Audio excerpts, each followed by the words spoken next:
tiempo, Jesús y sus discípulos llegaron a la orilla del lago en la región de los Gerasenos. Apenas desembarcó, le salió al encuentro desde el cementerio donde vivían los sepulcros un hombre poseído de espíritu inmundo. Ni con cadenas podía ya nadie sujetarlo, pues muchas veces lo habían sujetado con cepos y cadenas, pero él rompía las cadenas y destrozaba los cepos, y nadie tenía fuerza para domarlo. Se pasaba el día y la noche en los sepulcros y en los montes, gritando e hiriéndose con piedras. Viendo de lejos a Jesús, echó a correr, se postró ante él y gritó a voz en cuello: ¿Qué tienes que ver conmigo, Jesús, Hijo de Dios Altísimo? Por Dios te lo pido, no me atormentes. Porque Jesús le estaba diciendo: Espíritu inmundo, sal de este hombre. Jesús le preguntó: ¿Cómo te llamas? Él respondió: me llamo Legión, porque somos muchos. Y le rogaba con insistencia que no los expulsara de aquella comarca. Había cerca una gran piara de cerdos hozando en la falda del monte. Los espíritus le rogaron: déjanos ir y meternos en los cerdos. Él se lo permitió. Los espíritus inmundos salieron del hombre y se metieron en los cerdos, y la piara, unos 2000, se abalanzó acantilado abajo al lago y se ahogó en el lago. Los porquerizos echaron a correr y dieron la noticia en el pueblo y en los cortijos, y la gente fue a ver qué había pasado. Se acercaron a Jesús y vieron al endemoniado que había tenido la legión, sentado, vestido y en su juicio. Se quedaron espantados.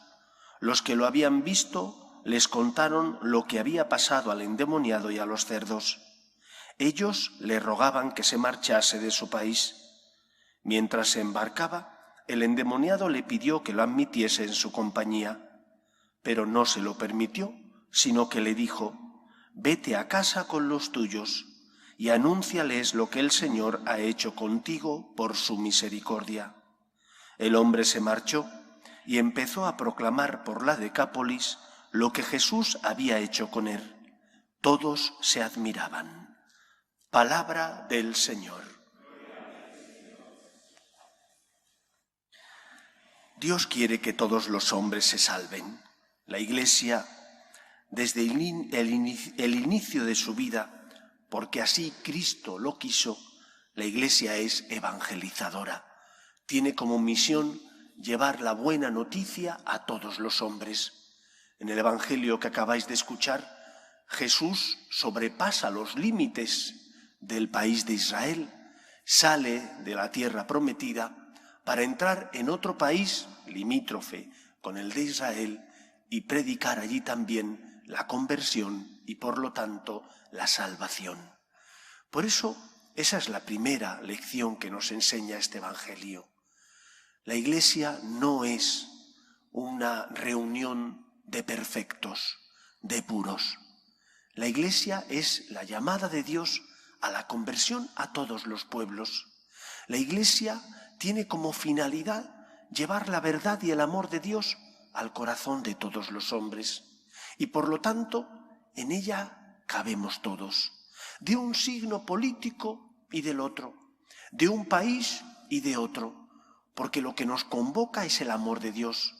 Aquello que nos llama es a seguir al Señor, que entregó la vida por nosotros y que nos ha liberado del pecado. En segundo lugar, el endemoniado, dice el Evangelio, se hacía daño y no había forma de dominarlo ni con cepos ni con cadenas. El pecado esclaviza. Por más que hoy en día vivamos en una sociedad relativista, donde parece que todo está permitido, que no existe el bien ni el mal, y que el mal, en el peor de los casos, si existe, no pasa nada por realizarlo, el mal te hace daño. El mal exige un precio. El mal que te esclaviza te hace, por tanto, no solo vivir como un esclavo, sino que te hace daño. Y todos lo vemos. Una sociedad muchas veces que está marcada por el egoísmo.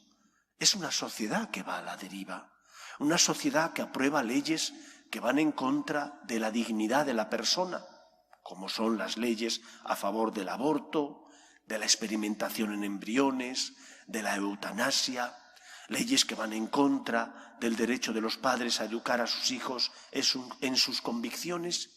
No son leyes que promueven el bien común, no son leyes que favorecen el crecimiento de una sociedad más justa, son leyes que esclavizan, que hacen infelices a las personas, son leyes que como favorecen el mal, lo que hacen es crear una sociedad más injusta. Y por eso nosotros, que sin mérito nuestro, sino que por don, regalo del Señor, tenemos una conciencia recta, hemos de luchar por defender aquello que construye la vida mejor, la vida común, que construye una sociedad más justa. No son las leyes que van en contra de la dignidad de la persona, leyes sobre las que se pueda basar una sociedad justa. Nosotros luchamos por defender la dignidad de la persona, del ser humano que ha sido creado a imagen de Dios y que por lo tanto tiene que ser respetado desde su inicio, que es la concepción, hasta la muerte natural. Y en tercer lugar, como le ocurrió al endemoniado, tenemos que llevar la luz de la verdad, el Evangelio, al corazón de todos los que se cruzan con nosotros. Y lo haremos dando testimonio de la experiencia del amor de Dios que tenemos. Lo haremos dando testimonio de cómo Dios en nuestra vida se ha mostrado como un Dios misericordioso, paciente, como un Dios que nos educa, que nos enseña, como un Dios que nos levanta cuando hemos caído. El endemoniado fue enviado por Cristo a la Decápolis, es decir, a aquella zona que ya no pertenecía a Israel, pero donde había también muchos judíos. Una zona de gentiles para que él, en su familia y con los suyos, fuera testimonio del amor de Dios.